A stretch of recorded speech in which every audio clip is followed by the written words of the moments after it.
our webinar. Sorry for the rough road. We're trying out a different web conferencing tool than we had last month. We did this same webinar last month, which was on June 7th, and that has been archived, and it is available on our website on scientificphotonics.com website. Just click on the laser safety icon there, and since Jim is currently sharing the screen, I cannot show you that, but looks like a lot of the people, looks like about half the people are on the phone, so we have 18 people in attendance so far, so that's very nice of you folks to take time out of your day, and since it is just past 10 a.m., we will go ahead and start doing the presentation, and we do apologize in advance if there's, any further issues with the audio and such, but hopefully all you online can hear us okay, as well as those of you that are, Jim, did you see anybody message online that I think we saw one person that messaged online that said that they could actually hear us, correct? Neil Leon says I can hear stuff. The introducer. Yes, I see that. So hopefully everyone else, in addition to Neil, can still hear me and hear you. And okay. We'll just, if that's the case, if they can't hear us, I guess we'll start dropping like really fast, and we'll know. Wow, we're over 21 attendees. This is fantastic. Last month we had about 12 or 13 attendees, and we're already up to 21, so that's fantastic. Okay, so again, thank you for attending. If you've just joined us, we've had some audio problems, but hopefully we've squared it away enough that we can go ahead and get started. Basically, we will show you how to do some of the basic calculations and how to basically use LaserSafe PC and how powerful it is.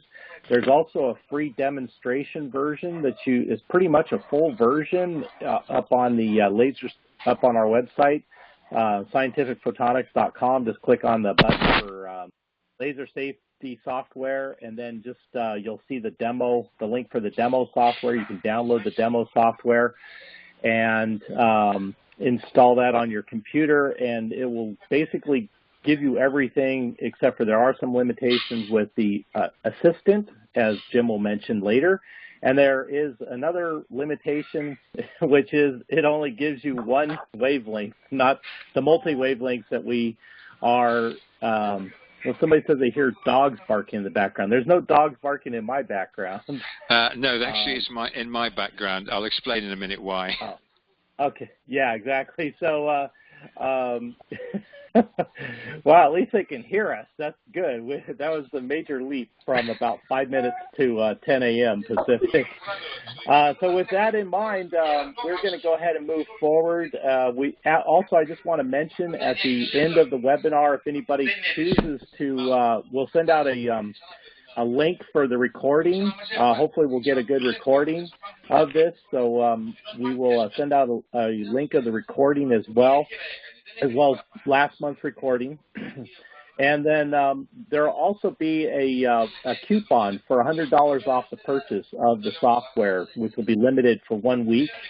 So it'll be a week from today that will expire, and that coupon will be included with the email. So it'll be available only to the people that are on our email list. It won't be advertised anywhere else. So if you get it in your email, you can use that coupon and go ahead if you decide to get the full version of the software. And we hope you enjoy seeing it. So, Jim, if you close your preferences window there, you can go ahead and take over. And I'll watch the chat monitoring on the side since that's not interrupting anybody's screen. So I think we're set, right, Jim? Jim? Oh, gosh. Did we lose Jim? Jim, did I bore you to sleep? Jim, he seems to have locked up. Well, that's just a nightmare, isn't it? Jim, are you back? Yeah, I'm here. Okay. I was just doing some. Right. Well, one of the problems is that currently I was called out to Greece to do some work, so I'm on a bit of a break here. And unfortunately, due to the circumstances, I can only get decent internet access in a cafe.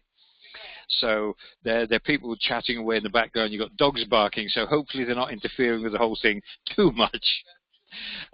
Just about out of any interest, I'm actually at the foothills of Mount Olympus in Greece. But that doesn't stop me from communicating with anybody, even though it's 8 o'clock in the evening here.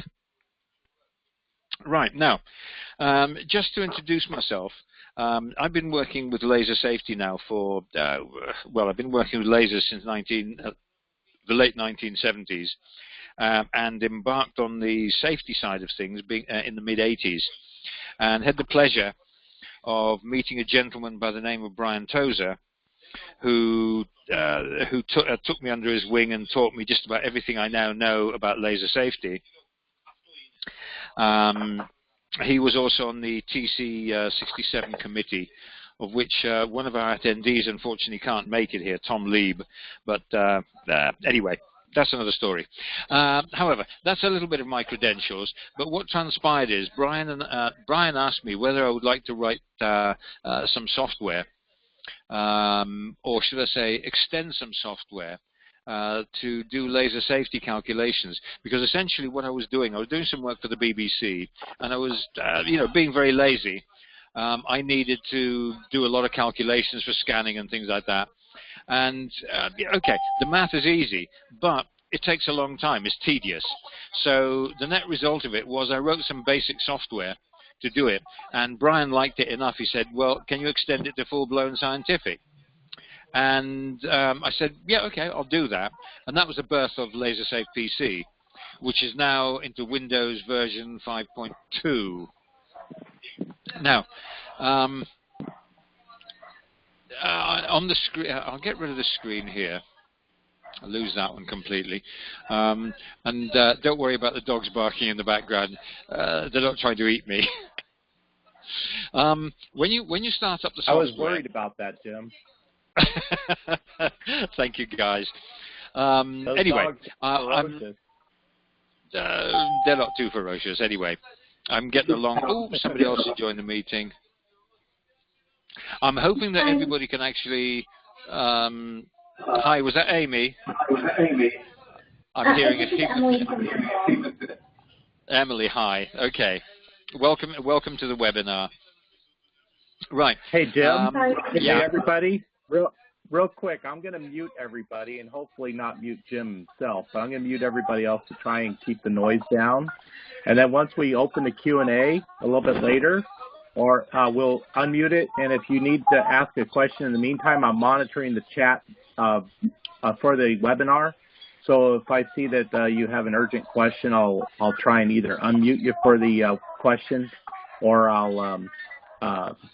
don't know. We'll work it out, or we'll save it to the later towards the end when we do Q&A. Okay. Okay. So I'm going to mute everybody.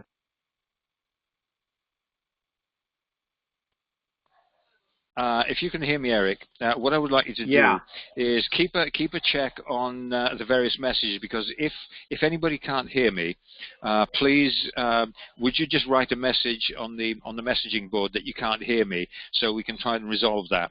Eric will keep an eye on if anybody can't hear. Okay.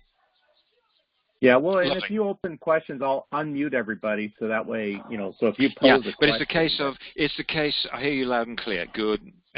You are good to go. Yeah, well, okay. I unmuted Thank you, so. Mike. Excellent. Okay. Yeah. So I'm going to begin the presentation of what we have here, because essentially, as I was saying, we got LaserSafe PC, which essentially went into action about 25 years ago, and it's been evolving ever since. Oh, David Sliney's left a meeting. How about that? Okay. Right. Okay. Essentially, when you start up the software, you get this intro screen, which tells you what the capabilities of the software are and what standards it ascribes to. Now, what we have at the top here is a set of buttons which you can click and start up your calculations. You can do small point or small point sources, large extended sources, fiber optics, LED sources, diffuse reflections, scanning sources, lookup tables for MP and AL values for people who want in-depth information about these things, details of product classes, and there is a section here which is to do with results, interpretations, etc., which are relevant for safety officers. Now, all these things here, the initial version was written for the European standard, or the IEC standard, which is EN 60825, which is the most recent version, came out in 2014. We felt that it would be useful to be able to produce a more international standard, to be able to encompass everything. So now we do include, if I just click that, hello, it's not working. Well, here we go. We now include ANSI Z136 2014 and a CDRH classification option as well. Okay, I'll unclick on that. Now, there's a note on fiber optics and LEDs. Because of the nature of the standards for fiber optics, there are older standards involved in that, which are available on the MPE tables. Hi, Peter. There are MPE tables available for that, but again, you'll see all that later on. I'm going to run through a very simple, well, in fact, before you start, it's always good to read through the assistant, which is this light green section just underneath in the main screen.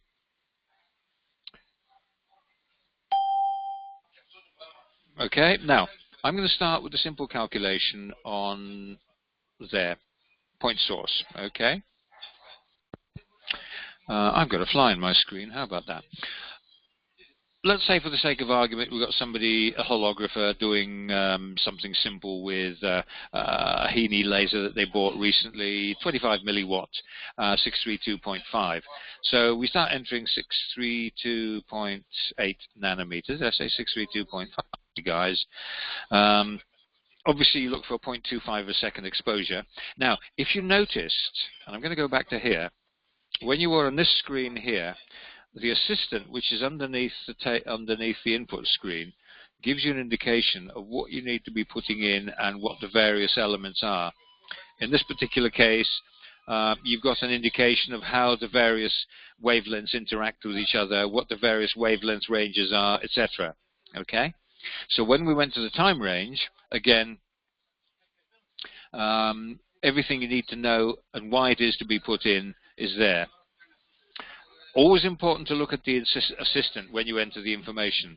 Now, we said it is a 25 milliwatt laser, and whoops, there we go, what it means. And what it does also tell you is you've got the options of putting this little fly out here, so you can select repetitively pulse, single pulse, top hat, Gaussian, which of course this is, so we need to go to Gaussian. Okay, and it's a circular beam. All right?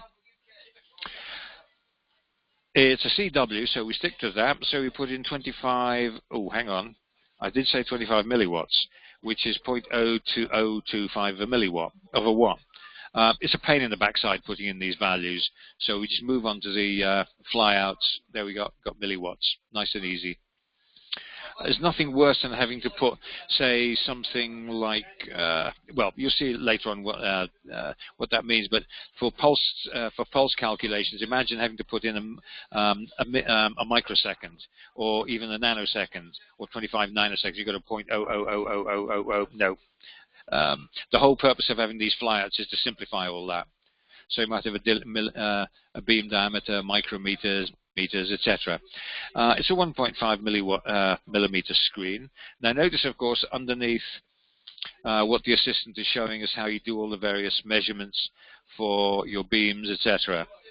Okay, so we know it's a 1.5 millimeter according to the specification that it will be encompassing 63% of the total. So we enter that, and of course the screen won't change, but me being a lazy person, as I said, a very lazy programmer, I really don't want to put 1.5 millimeters in again. So I've put in a little nicety. If it's a circular beam, you just hit enter and it repeats the previous value in whatever form it might be. Beam divergence would be about a milliradian. And strangely enough, again, the lazy part works again. Hit enter, it repeats the value, and let's say, for the sake of argument, a meter away. Now at this point we hit either enter, which takes us, completes the calculation, or hit the perform calculation button. We'll do that. Not a big surprise that the accessible emission is 25 times the MPE. In other words, you know this is something you don't let your eyes make contact with. Now, so far so good. Notice here, of course, it tells you what the various, everything is color-coded.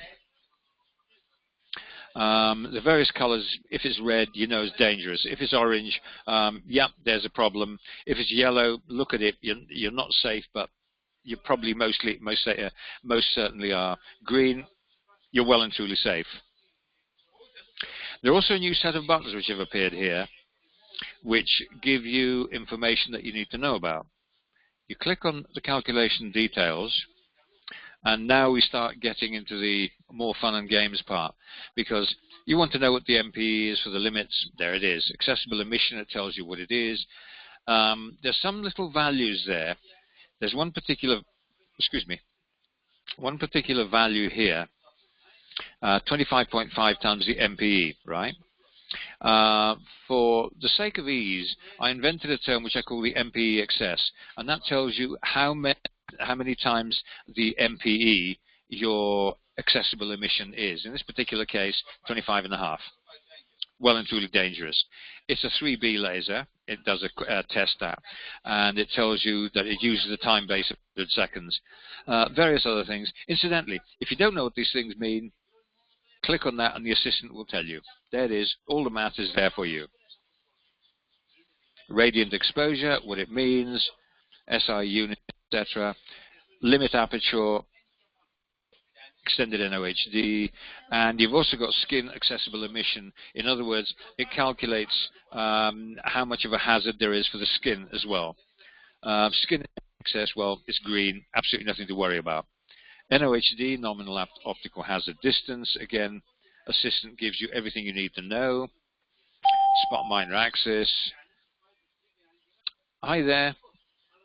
Another person just joined.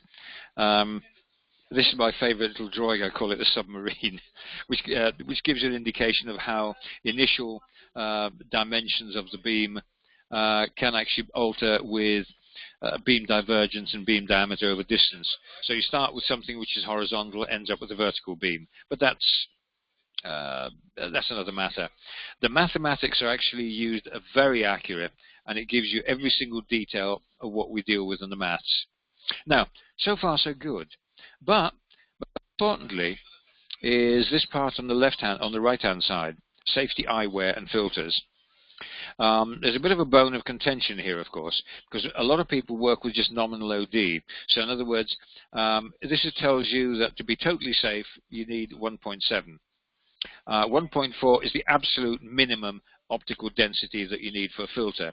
So most people would say, okay, I'll get something with optical density of 2, which brings you down to safe limits. Now, the European standards have 2 sets of standards. The old antiquated L numbers, which is an old version of EN 207, which is the European standard for laser safety spectacles, and the more modern, recent one, which is the LB numbers. Ah, we have somebody anonymous joining the meeting. Hi, anonymous. And we got lots of dogs joining the meeting as well. People chasing motorbikes. Never mind. Anyway, essentially, the LB numbers are to do with not just optical density, but the ability of the glasses to be able to withstand the power entering the glasses. And this is why the LB numbers are always larger than the optical density. So in this particular case, you've got DLB for both cases, plastic and glass. And if I click on these again, it'll tell you what these various numbers are, what they mean, how they're derived. You also have another standard, EN 208, which is to do with alignment glasses. In other words, they don't reduce the level of the incoming beam to a safe level, but they give you enough access to the blink response. So if it does go into the eye, you'll be able to blink, but you can also see the beam hitting a surface, etc. So you can do alignment with that. And then you've got actual irradiance, all the other usual scientific stuff you want to know about. So far, so good. If you want real in-depth information as to what the underlying values are and how we derived all this, we go to the detailed information, where we now have all the correction values. Now for EN 60825, 1 to C7, you've got 2 time breaks. And the other thing is that you have how the LB numbers were derived as well.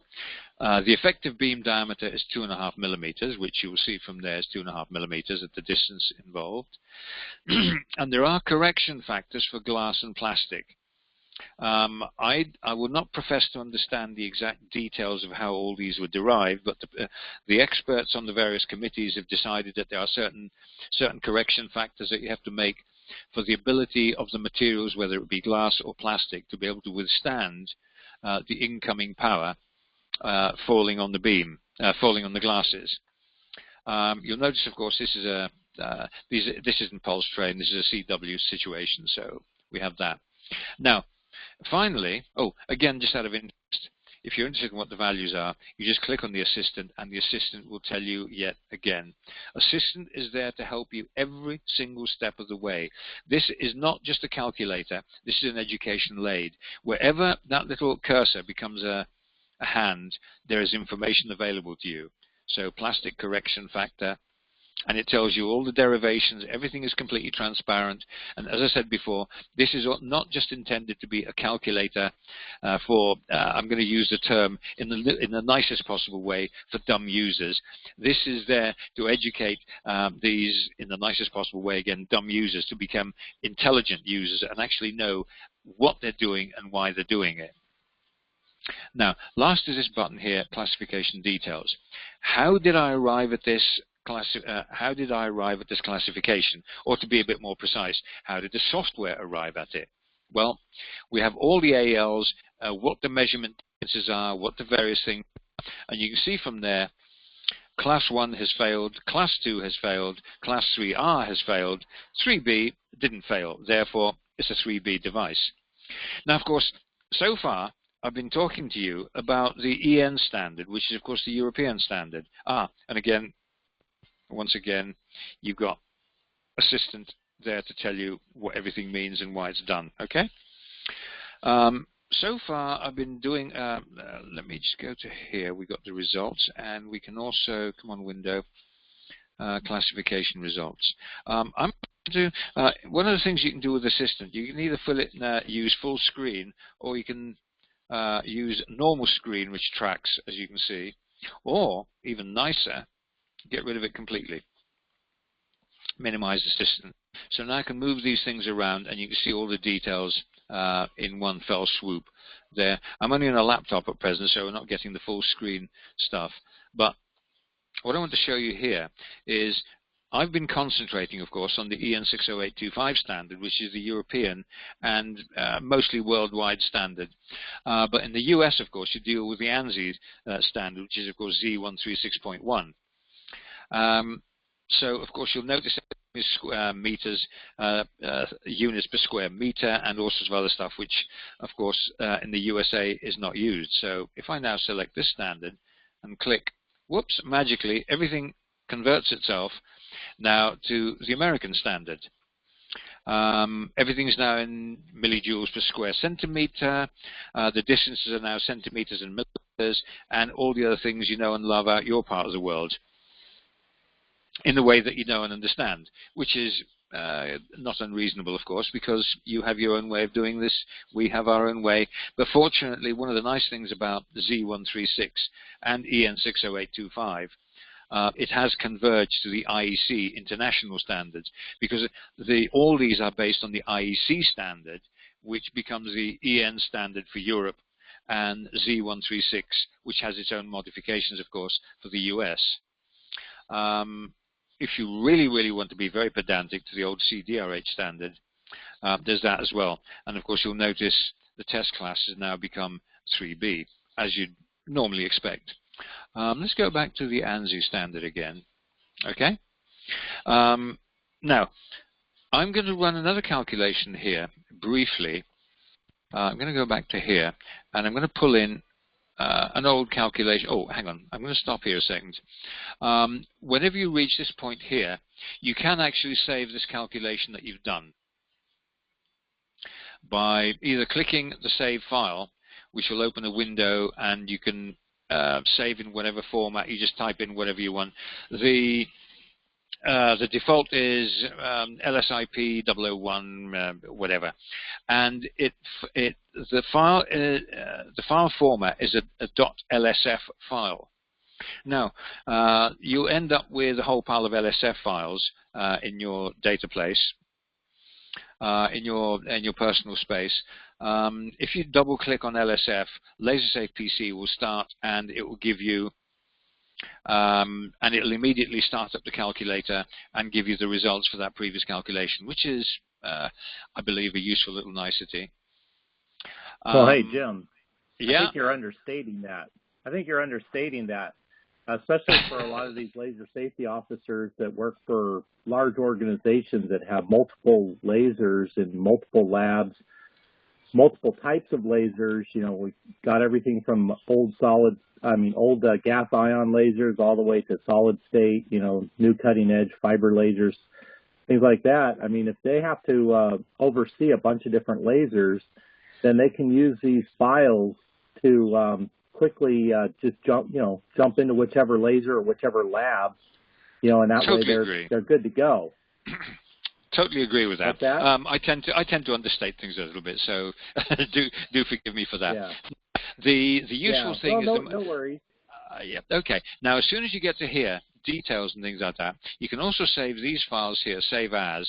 Now, this is where you do a save as, and the nice thing about this, again, you've got the option of either saving it as a text file or, even nicer, as a CSV file.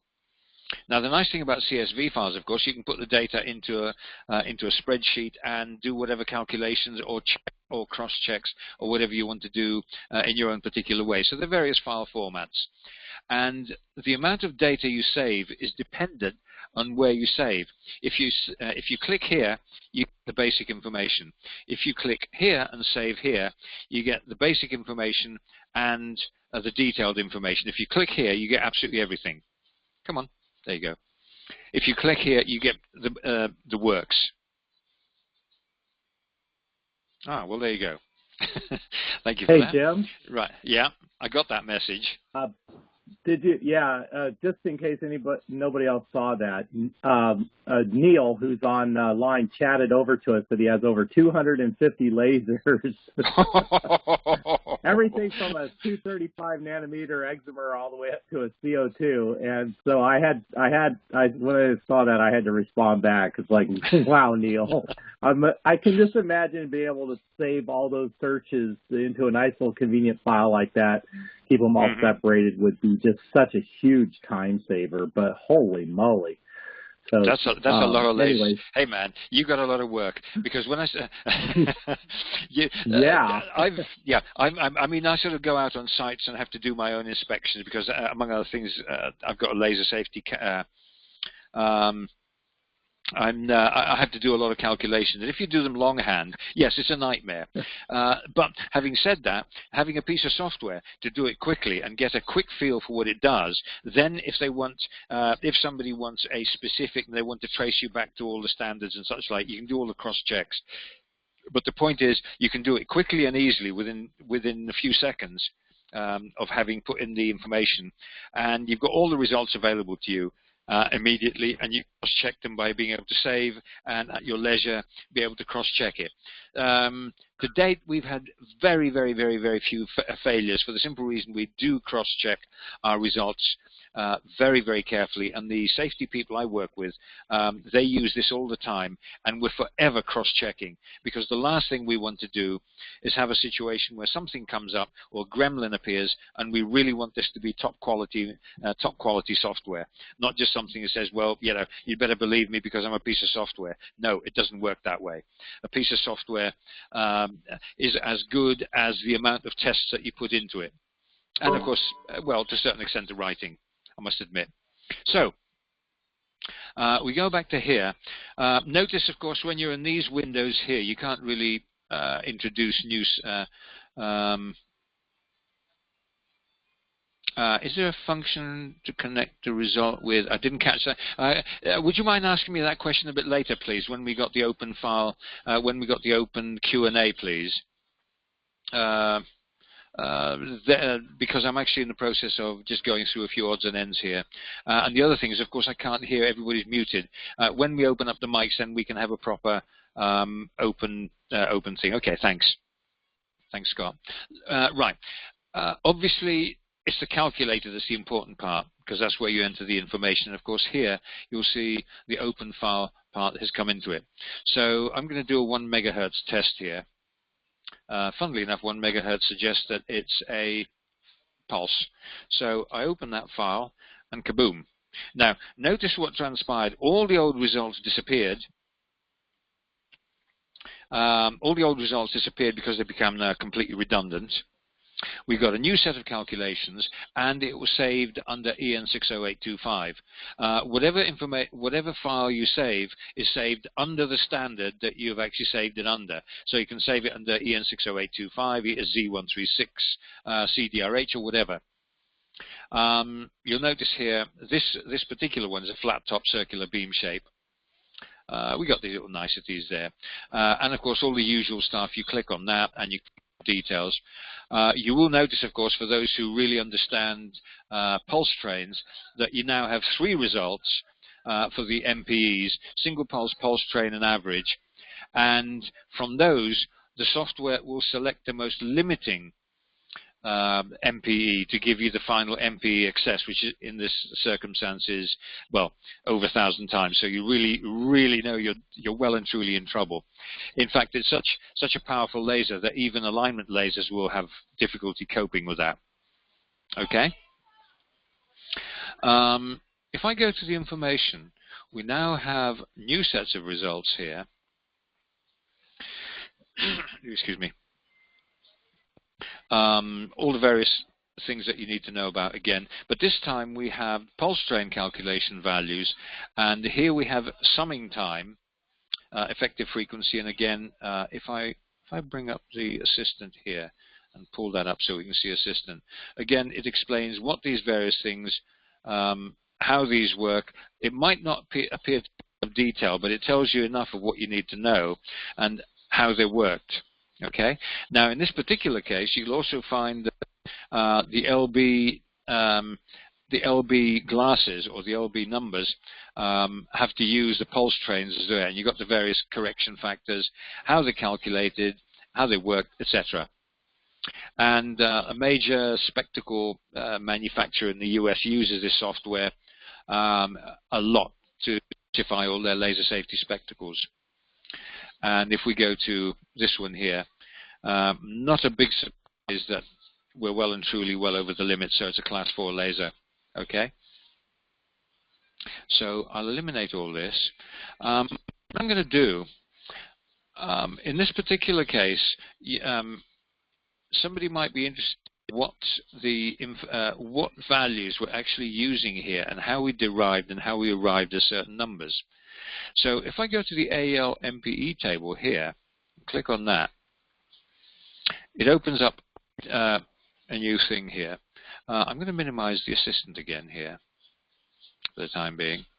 Oh, one thing I never noticed, I never pointed out, is this little box here that says spectrum. It's a color approximation of this wavelength. For it is approximately that color. As you change wavelength, it'll change color and also give you the spectral region that you're in. And the reason for that is that you know what region you are in, so you can calculate whether, if you're doing 2 or 3 simultaneous wavelengths, whether they are additive or not. But that's a very specific detail. We'll go back to here. Notice that this peculiar little thing, arrow thing, has popped up here, and that's what is known as a Burrow calculation. Now, again, one of the things is, if you want to cross-check, you want to be able to put the data that you were working with into the MPE table to be able to do your cross-checks. So instead of having to bother putting in the values, you can actually use that button there to give you the results from the last calculation that you performed. So I'm going to hit that, kabam, and there we have 488 nanometers, and it's a 10 nanosecond pulse width, and there are the results. Okay, and if I were to go here, it gives me, it's an ANSI result here. Okay, we got ANSI specified. If I go to, actually that's not ANSI, sorry. There we go, go back to ANSI, there we go. There's the results for the ANSI calculation, if this were an ANSI calculation. You might notice that here, I've got two other calculations here.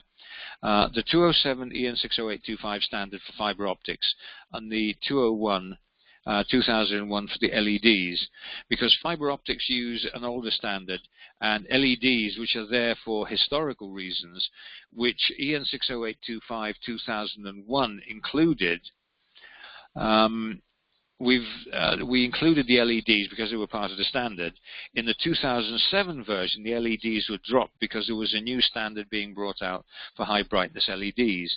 But we've kept that for historical reasons, more to get a feel for the potential hazards of an LED as opposed to the actual hazard.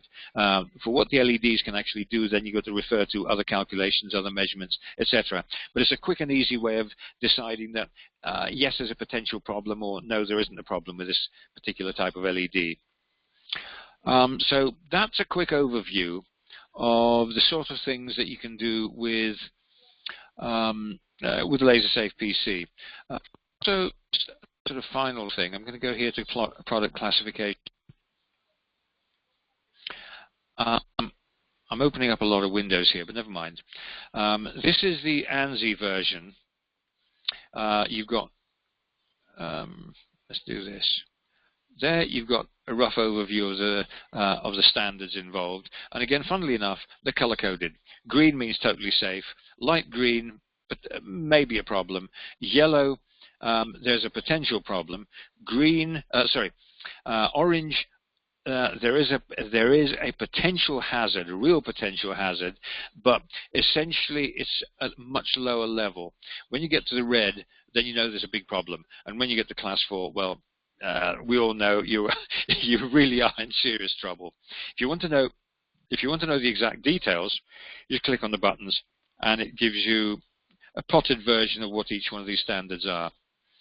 It also gives you an indication of the time bases used for the classification and the apertures used for the various things, for the various measurements.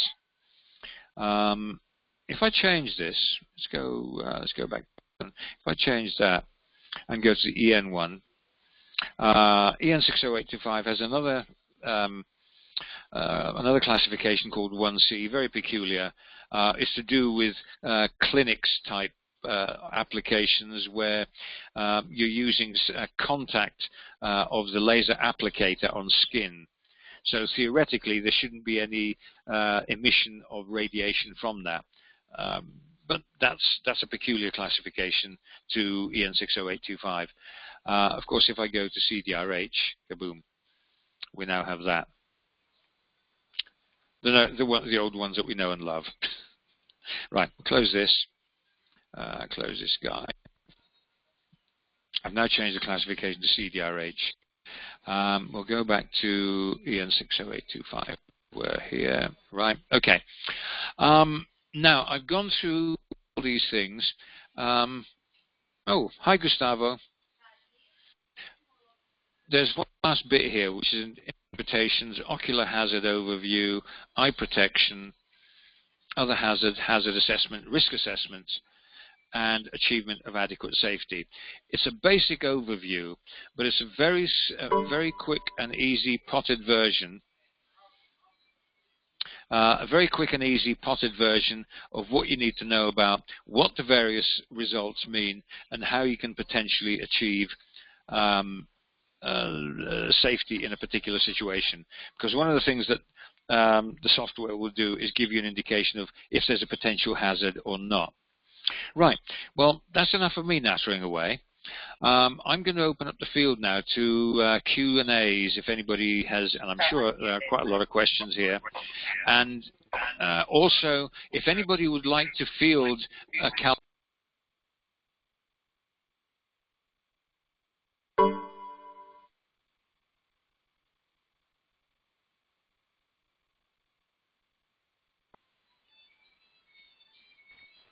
Jim?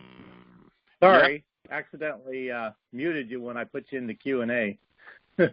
Okay. What am I going to do with this? Can I shut this down? I guess you can. I'll watch the Q&A for you.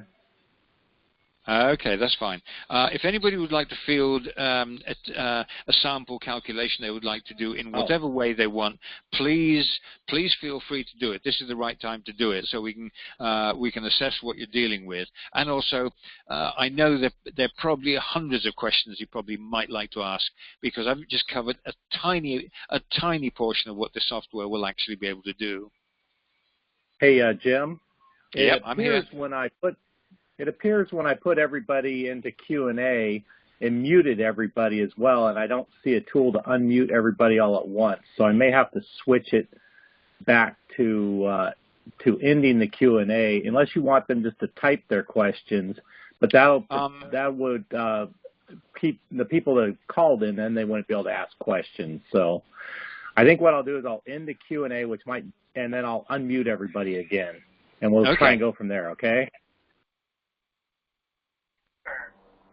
Okay. So it looks like everybody's unmuted. Oh boy. We have suitable chaos. Okay, that's good. Yes. So maybe people mute their phones if they. I'm getting a lot of. Perhaps some people's volumes are a bit high, and we're getting a lot of feedback. Yeah. If everybody could. Go ahead and or maybe what I'll do is I'll mute everybody. I'll mute everybody, and then they can unmute themselves manually.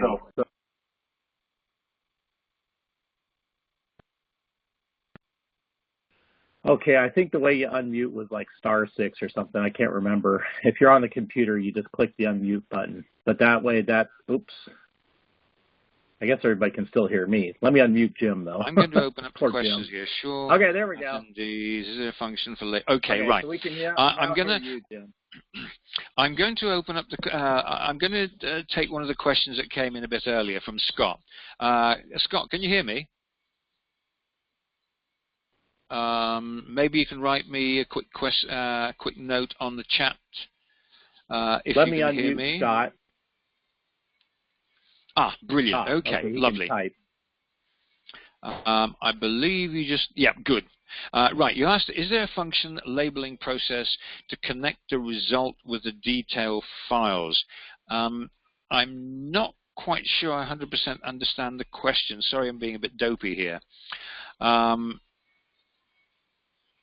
kind of wondering if of course, he's probably typing out his question again, but I'm wondering if his question is when you save that LSF file, if you can just name it whatever you want to name it. So when you run the search, you could and you could save it to whatever folder you want, correct? Yeah. The important thing is the LSF file is a specific file format specific to LaserSafe PC. When you look at it, it's meaningless. The important files are the files that you save for the data. In other words, the details, the detailed information, and the classification. And those are saved as either text files or CSV files. So you can save the whole calculation as a text file, merge it into a document file, and then present it to whoever needs to see the presentation. You got that. Sounds like it took care of it. Yeah, I imagine for our buddy Neil, who has over 250 lasers that he monitors, and he says he gets more all the time.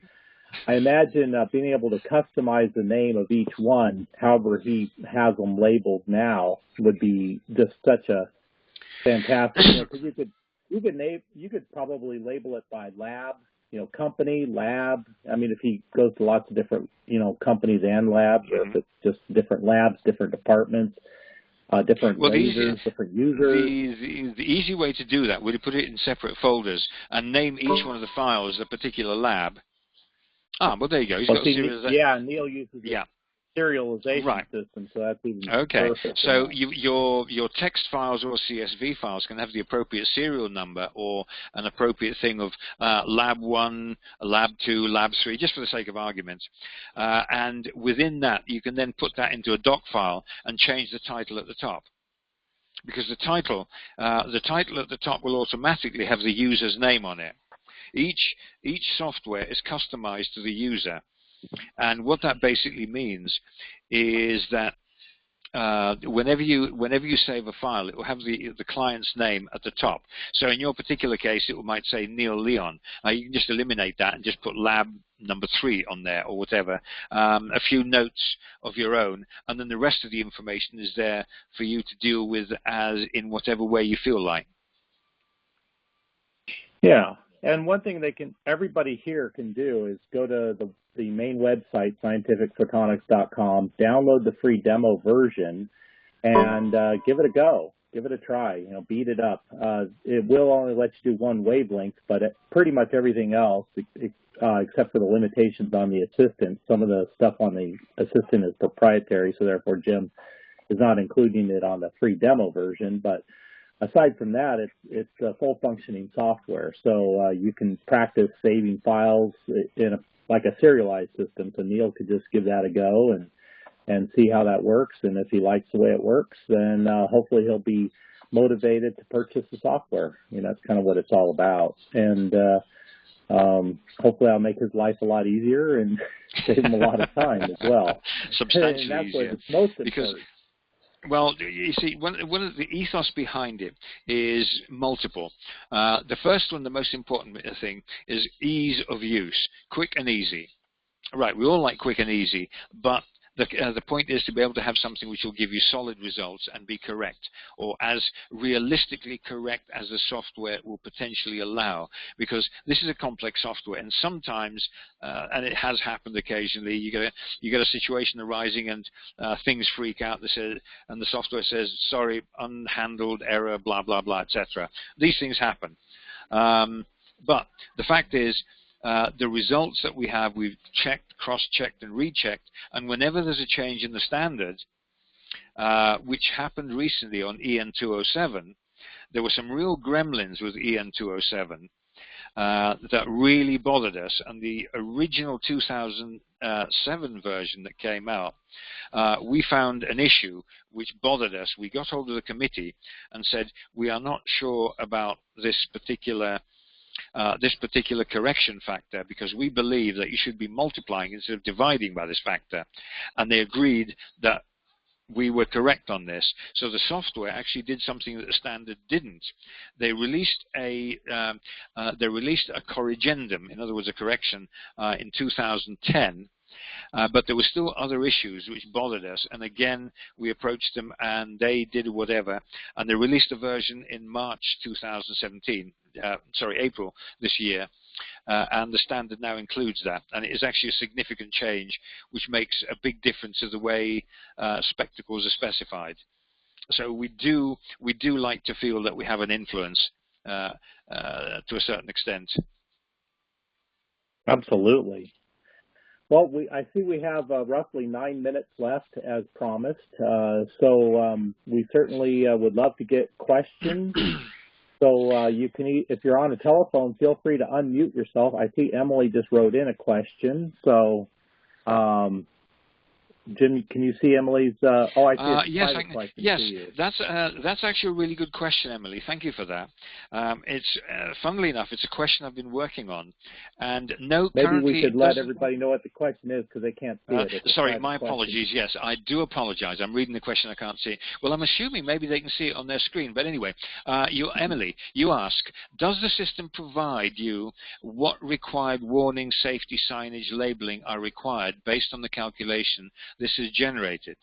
Now that is an extremely good question, I must admit, for the simple reason that the signage, there are specific signages that are European standard and American standard, and it's something I'm seriously thinking of including in the help menu, because there is actually a help part to this.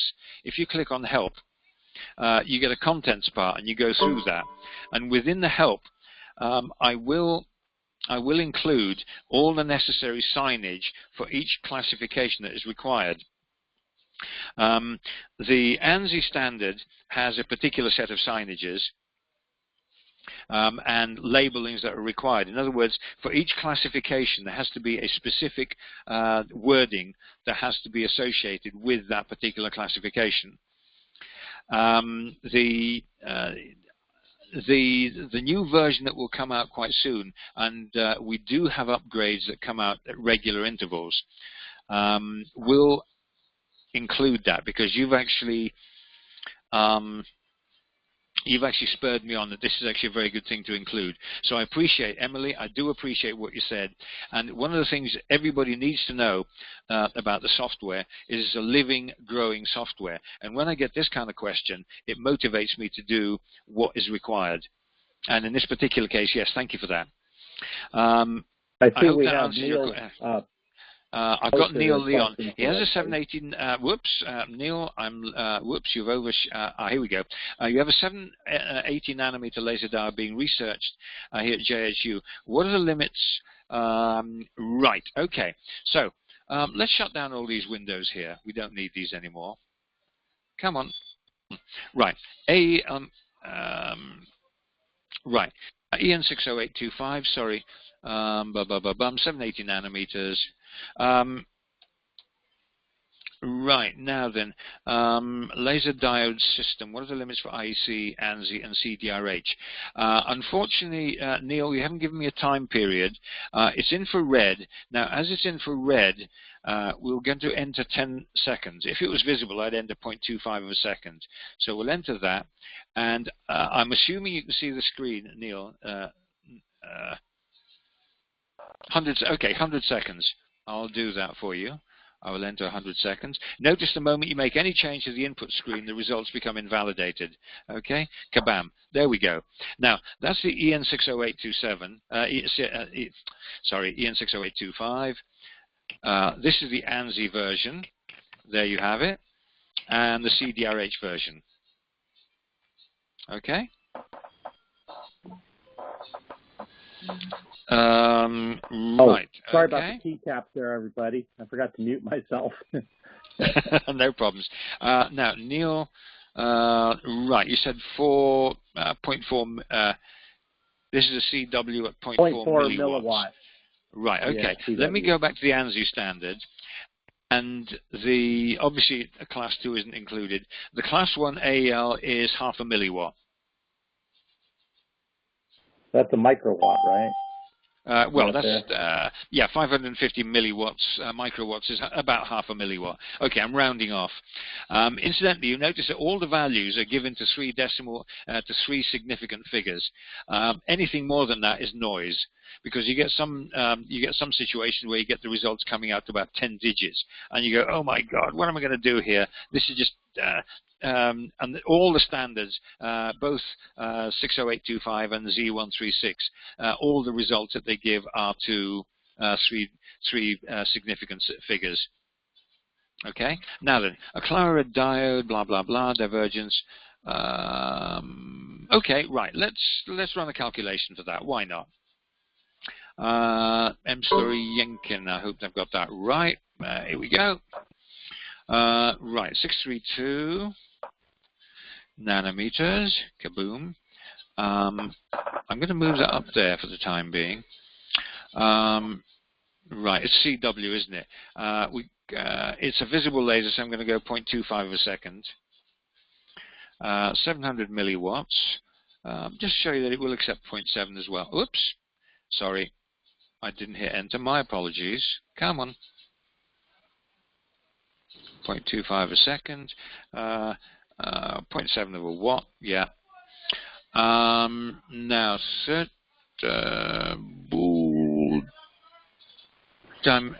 now, we've got 30, okay, fine. 2 by Right. A quick question here. It's important that when you give the divergence, you have to know which axis is diverging at what angle.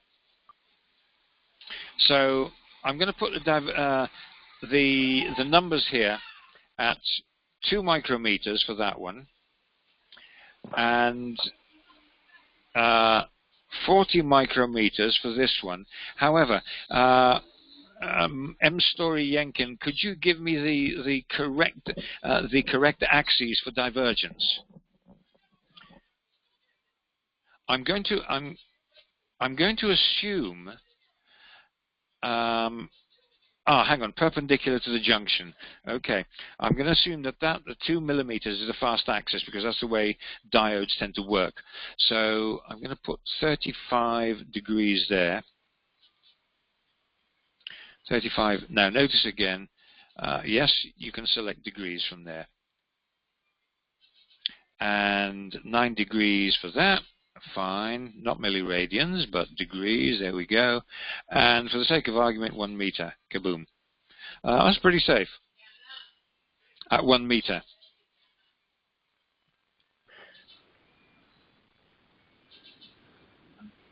Oh. Okay, right, at 1 meter, that's safe, okay. Thank you for that, M Story. Now then, let's whack in the results here. We'll pull this down to, let's get rid of assistant. Right, there we go. So just a 2-minute warning there for you, Jim. We can stay a little bit longer if people want to hang out, but as promised, we'll finish up at in about 2 minutes at 11 o'clock a.m. Well, I guess 1 minute now. So if anybody has to go, they're welcome to go. This recording will be, I might as well just announce right now, this recording will be sent to everybody that was on the list. If you don't get the recording by the end of the day, then please let me know by sending me an email. Along with the recording will be a $100 off coupon that will be available only to the people who've attended today and who will be getting the copy of the recording link. So the coupon will expire in 7 days, just so you know. But it's an extra $100 off on the laser safety software. Also, if you're eager to go try it yourself, go download the free demonstration copy off of our website, scientificphotonics.com. You just click on the laser safety software link there on the home page, and that'll link it to the free demo software that you can download as well.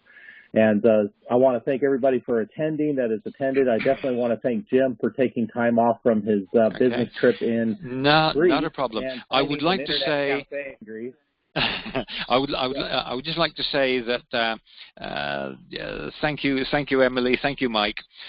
Just out of interest, if anybody was to hang on for a little bit longer, I'm quite happy to spend another half hour being on here. If there's some specific questions or some whatever questions you have, I'm very happy to do that. And if we can actually speak. Okay, bye, Neil. If we can open up a mic, that might be even easier instead of just typing. Okay. Okay, I'll unmute everybody. Hopefully, your device you can mute it if there's a lot of background noise. Okay, Mike McGuigan is gone. Okay, good. Well, anyway, once again, many thanks from me. I appreciate the fact there's a 1 hour, but okay, jolly good. Interesting. I can't seem to unmute everybody. That's weird. Okay, Dan Zatkovsky. Good, okay. That's fine. Okay, so it looks like there's about 6 inches is the...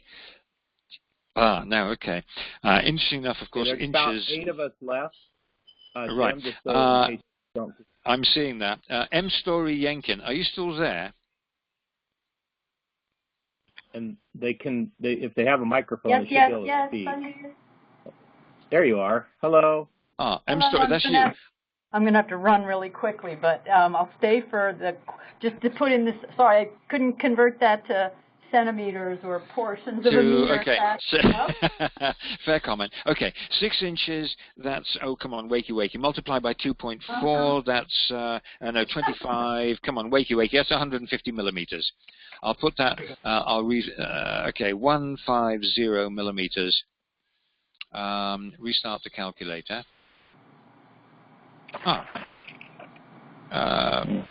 Why is it not? Here we go. Sorry. Yeah. 150 millimeters. Okay, equals. Yeah, you're in trouble. Yeah, that's what I thought. Okay, super. Thank you so much. I love this software. Not a I'm problem. looking for something Yeah. new. Okay, I'm going to have to run. Okay, but yeah, at that kind of distance, you really do have a problem.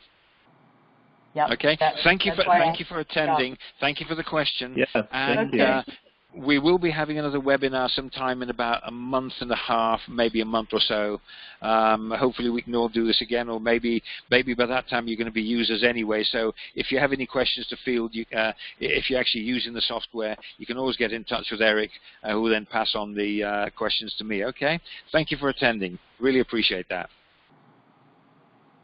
Thank you. Anyone else? No problems. Have a good day. I see Elvit's still there, and a couple of callers that we can't see your names. Right, we have Elvit. Right, is Elvit A. Potter? Are you still there? Hi. I am. Where is relation to Harry Potter? Come on, I'm supposed to ask that one. Okay, Jim, ask that question. Anyway, never mind. Presume you've got a magic. He's related to Henry T. Potter. Well, anyway, not to worry.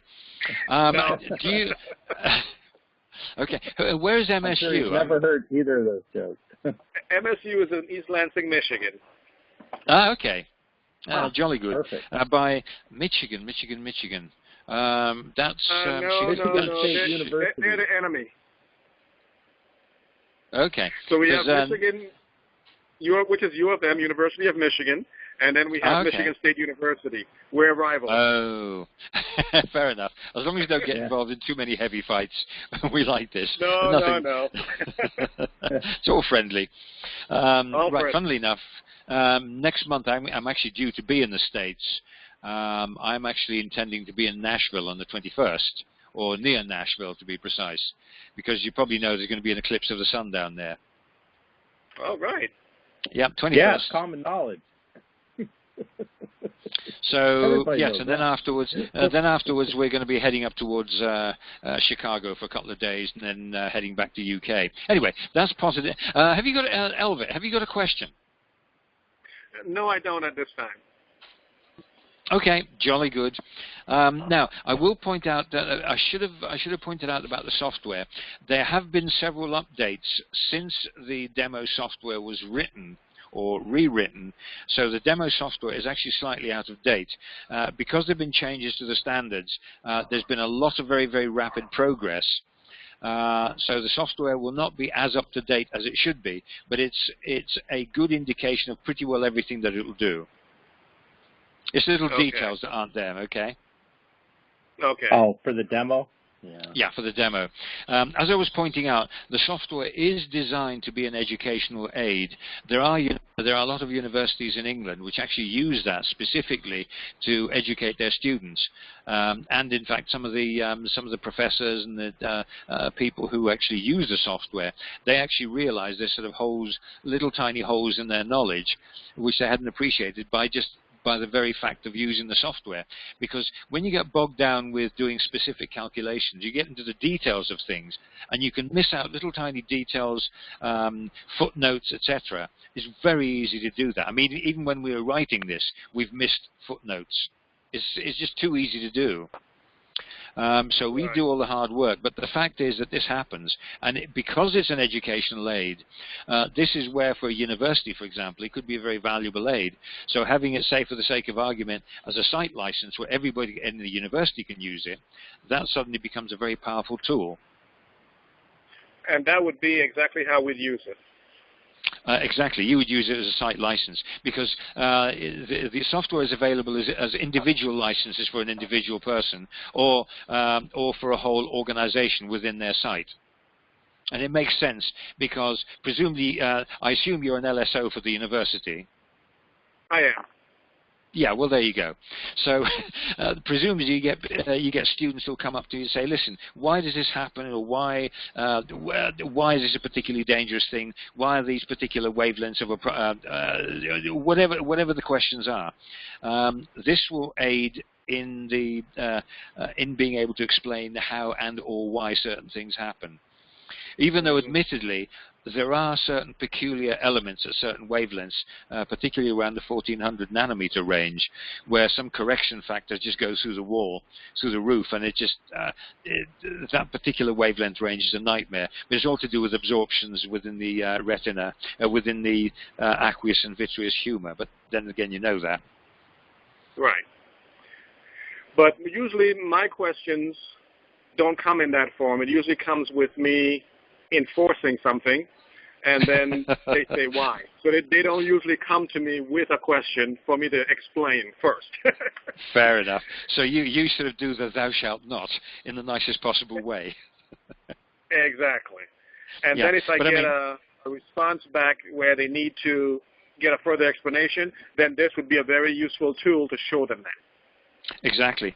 So, of course, when you've got multiple lasers being used, you need to be able to know what specifications you need for your spectacles, and, of course, in this particular case, where to get them from, because there is a bit of not controversy, but a bit of a problem, because, of course, the European system uses the LB standard, whereas the American system tends to go more for the optical density. And the optical density LB numbers don't always correspond, because the LB numbers always tend to be larger. And the reason for that is that the EN207 standard takes into consideration the ability of the material to be able to withstand the amount of radiation falling over it, falling into the material, given the particular size of spot size. In other words, a larger spot size can cause, say, plastic to expand and warp and or even melt, given a particular test. And that can become a problem for high-power lasers. You can expose yourself to a high-power laser and not realize that it's actually burnt right the way through, and it's burning a hole into your eye. Correct. So you need to know that the material that we you all buy... know somebody that had that problem. especially with a beam that they cannot see. Well, that's obviously... Yeah, that's the real... Okay. Anyway, I hope this has been valuable to you. It has. I did getting a little late because of daylight savings time over here. But, but what I've heard was impressive. Excellent. Okay. Well, a pleasure talking to you, Albert. Keep up the good work. Likewise.